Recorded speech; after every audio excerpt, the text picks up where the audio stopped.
It's already hard to accept that my father-in-law passed away. But what my husband Bob said next left me completely shocked. Let's get divorced. Now that I've got the inheritance, I don't need you to be my ATM anymore. For a moment, I couldn't believe what Bob was saying. What do you mean? I asked. Bob grinned and smugly explained, I have about $1 million from my dad's inheritance, so I don't need you anymore. Then Bob started complaining about me. Do you know how embarrassed I've been? I had high hopes because my dad arranged our marriage, but I was disappointed to end up with someone as plain as you. Well, why did you marry me then? You could have just said no, I replied. It's obvious, isn't it? For the money. Who else would marry someone like you? I couldn't stay silent after hearing that. Fine, here's the divorce papers. I decided to agree to the divorce without telling Bob something important. I hope he regrets this deeply later.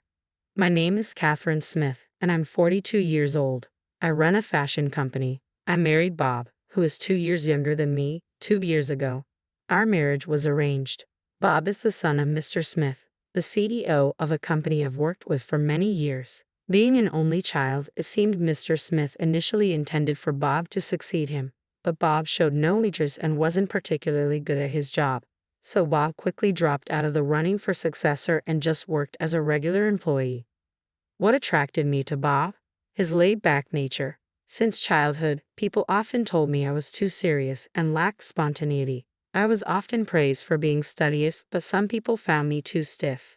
Some of my ex-boyfriends even told me, "You're not fun, it's like I'm dating a boss." It was heartbreaking, but I always felt maybe I was too serious. Being labeled as inflexible was a common occurrence. I struggled with handling things casually and often got too engrossed. To me, Bob seemed like he was from a completely different world. "Oh, the place is closed today," Bob said during our first date. He had recommended a restaurant, but it was closed when we got there. Now, I would have been flustered by such an unexpected situation, but not Bob. "Let's just go to that diner over there," he said, effortlessly changing plans. For someone as rigid as me, his response was a revelation. I thought by being with him, I could also become adaptable. That's why I decided to marry him. Many people were against our marriage. Some even suggested I could find someone better. Even Mr. Smith, my father-in-law, wasn't very enthusiastic. "Are you sure you want to take on my son? It feels like I'm burdening you with him," he asked.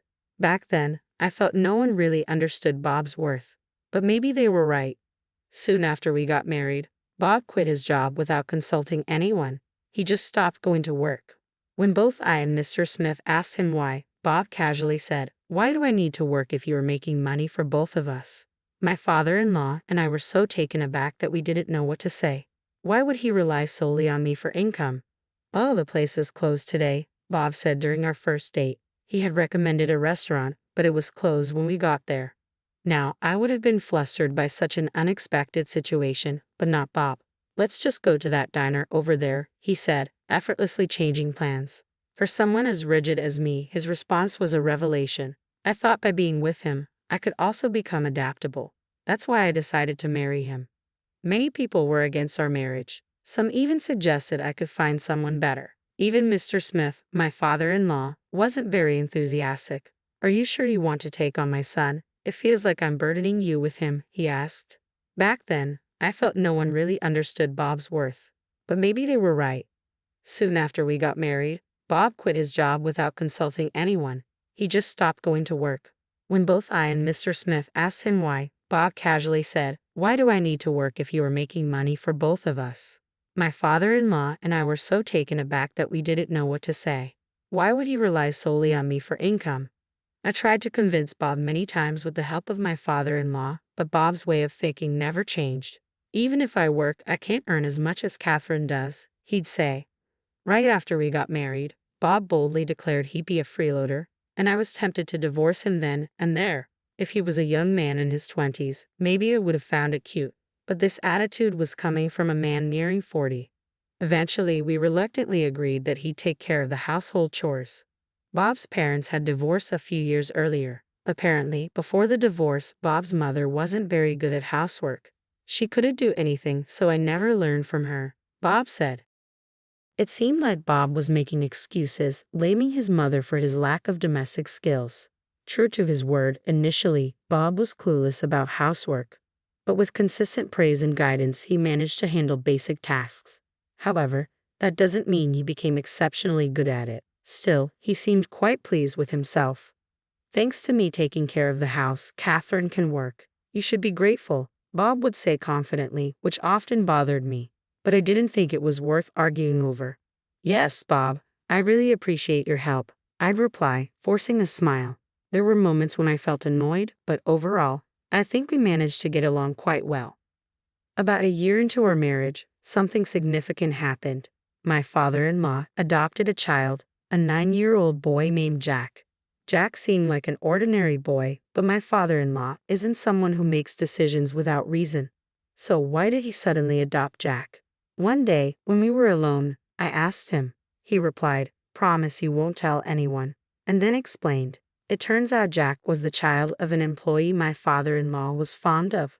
They had a close relationship, but tragically, Jack's parents died in an accident. They had eloped, and Jack didn't have any close relatives to rely on. Otherwise, he would have ended up in foster care. While my father-in-law wasn't sure if Jack would be happy with us, he decided to adopt him, hoping it would be for the best. I see, that's very kind of you. Although Bob and I didn't have children, we had quite a bit of freedom. Please rely on me if you need anything, I said. My father-in-law smiled warmly upon hearing this. Thankfully, afterward, he did rely on me from time to time, just as I had offered. On nights when he couldn't make it back from work or had pressing commitments, I took care of Jack. At first, James was a bit hesitant, but he quickly warmed up to me. He's either very friendly or trying hard to fit in. Thinking about it made me feel somewhat emotional. Bob, on the other hand, wasn't happy about the situation. It seemed he wasn't welcoming toward Jack. I could understand his mixed feelings, knowing his father took in a stranger, but when I tried talking to Bob, it turned out he had a completely different concern. Adopting him? What's he thinking? This is going to cut into my inheritance. I was hoping to get everything, he said. I couldn't believe my ears. Bob wasn't conflicted about Jack, he was worried about the inheritance. I'm going to talk to Dad about this. I'm not cool with it. One day, Bob said this and went to confront his father. When he returned after a while, to my surprise, he was in a strangely good mood. I cautiously asked a smiling Bob, "How did it go?" He replied, "Oh, it's all good. My share isn't changing." Huh? What do you mean? I asked. I always thought that even if someone is adopted, they still get the same stuff from family when someone dies. What's happening? Noticing I didn't understand, Bob explained proudly, "Dad's making Jack give up his right to get stuff when he's gone. It's because I'm his real son." I was surprised. Could the father-in-law who talked about Jack so nicely really be planning to give him nothing? Something seemed wrong. I wasn't sure, but Bob seemed happy about it, saying, "I'm glad. Well, if my father-in-law says so, there must be a reason. Anyway, he's still young. We won't deal with his stuff for a long time. Maybe I'd divorce Bob before then, who knows?" I was thinking about this casually, but things changed quickly. A year later, my father-in-law had an accident and didn't come back. I didn't expect to lose him so soon. I knew him longer than I knew Bob. He was a good man in his job and at home. Hearing the news was sad. I couldn't stop crying, feeling a deep sense of loss. My eyes were swollen, and my head hurt, but I made myself get ready for the funeral. Bob was supposed to be the one mourning the most, but he seemed distant, like he wasn't really feeling it. His dad had died suddenly. Maybe he was so shocked he couldn't believe it was happening. So, I took charge to organize everything for my father-in-law's farewell since Bob seemed distant. During the funeral, I held back my tears as best I could, but the hardest part was seeing Jack cry. Bob, on the other hand, didn't shed a tear. I found it strange. Instead of being sad, he seemed fidgety or even happy. Later, I figured out why. "Bob, something seems off with you. Aren't you sad about your dad?" I wanted to express my worry about his lack of tears, but his response surprised me. "Oh, I'm definitely sad, but I'm also kind of excited." "Oops, I guess I let that slip, huh?" He chuckled. "Come on, Catherine, Dad was the CEO, right? He must have left a lot of money. How much do you think he left behind?" I thought Bob was just lost in thought, but from before the funeral until now, he hadn't shown any grief for his father. He was smiling, thinking about the money he'd inherit. "What's gotten into you?" I exclaimed. "Well, think about it. We're divorced, and my mom isn't getting any of it. I'm his only real child. Jack, being adopted, won't get any inheritance, so it's all mine. You think I can't be happy about that? Bob had a smirk like he was about to burst into laughter any second. Seeing him like that made me want to slap him. That's how happy he looked. He was genuinely delighted deep down that my father-in-law had passed away. I can't believe it. Say whatever you want, I said, feeling like leaving right away. But before that, I had to talk to Bob about Jack. Since my father-in-law was gone, I'd asked Bob to let Jack stay with us for a while. If not, Jack might end up in foster care. I wanted to raise him myself. Jack, you're okay with taking him in? Bob surprisingly agreed. He smiled. Sure, Catherine. What you do has nothing to do with me anymore. Then he handed me a piece of paper. It was green, a divorce paper. What's this? I asked, confused. Let's get a divorce. Now that I've got the inheritance, I don't need my personal ATM anymore, Bob said coldly. For a moment, I couldn't grasp what Bob meant. Did he just call me an ATM and say I'm not needed anymore? What do you mean? I asked. Bob smirked proudly and told me I got around $1 million from my dad's inheritance, so I don't need you anymore. With this much, I don't have to work, I don't have to please you, and I don't have to bother with chores. Isn't it great? Bob exaggerated his excitement with big gestures. I was deeply shocked by Bob's behavior. The inheritance was money that came after my father-in-law's death, but Bob acted like he hit the jackpot. He didn't seem to mourn or remember my father-in-law at all. He was genuinely happy. But money can change people. It's common for folks to act differently after coming into a lot of money. Maybe Bob's just getting carried away by the huge sum. Calm down, Bob. Let's talk about this, I said, placing my hand on his shoulder. Bob shrugged off my hand and yelled at me angrily. Shut up, you boring woman. I only married you because my dad introduced us and you were a CEO. But I always felt suffocated with you. It's been hard for me. Bob went on, listing his complaints against me. I was so disappointed when I expected someone better from the arranged date my dad set up, but then ended up with someone plain like you, he continued. If that's how you felt, you could have just said no to the marriage. I never forced you or begged you to marry me, I shot back. I couldn't accept being painted as the villain. So why did you marry me then? If you didn't want to, you could have declined. It's obvious, for the money. Who else would marry someone like you? Bob mocked, laughing at me. Basically, he married me for my wealth, he admitted. It's been a while, so I guess it's safe to say. Bob started, revealing a shocking fact. I had a significant debt.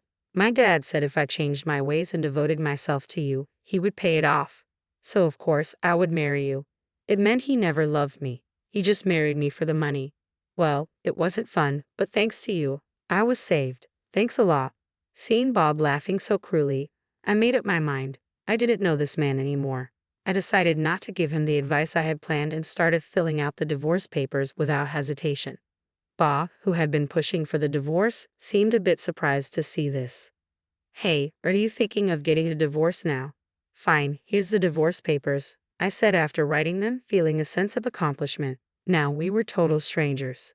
Yeah, whatever happens now doesn't concern the other. You can live with that kid, Jack, and I can hang out with younger women. We're free. Bob was ecstatic. From what I could see, he hadn't cheated during our marriage, which surprised me. I never suspected it, but that was interesting. Bob, if you were this happy about it, you should have divorced sooner. I had my reasons. I wanted the money. Bob carelessly stuffed the divorce papers into his bag and left the house in a hurry. I didn't feel right staying in the house where I'd lived with Bob. I thought about starting fresh somewhere new with Jack. It seemed like a good time to sell the house and move. I wanted to live close to my parents' place. I think it would help both Jack and me. Jack would have to change schools, but he said that's okay. It's a bit sad, but now we can look for a new place without any reservations. Finding a new place was a bit tricky, but after thinking it over, I made a decision. What mattered most were the short distance to my parents' place and the great location. It's expensive, but considering Jack, I believe it's the best option out there. Jack came along to see the property, and his eyes sparkled at the sight of the luxurious house. It's spacious and beautifully decorated, with lots of storage space, which was important to me. Surprisingly, it even has a pool. I didn't really need one, but seeing Jack so excited made it worth it. Wow, this is amazing, Jack exclaimed. It didn't really matter where I lived, but seeing him happy was what counted the most. And so we moved in. It took some time for both Jack and me to get used to it, but eventually, our new house became a comforting place for us. Around that time, I got a call from Bob. He sounded desperate and said he wanted to meet and apologize immediately. I had a feeling why he suddenly wanted to talk. I could have ignored him, but since he was so insistent, I decided to meet him. I left Jack with my mother and headed to the diner we agreed upon. Bob was already there, sitting in a corner booth, looking pale and about to cry. "Catherine," he called out as I approached. I gave Bob a cold look as he stood up. "What do you want, Bob? We're supposed to be strangers now." "Don't say that. The truth is, my dad had debts." "Damn, I never thought he'd." "Wait, didn't you get $1 million from your inheritance? Just use that to pay off your debts," I said, cutting him off.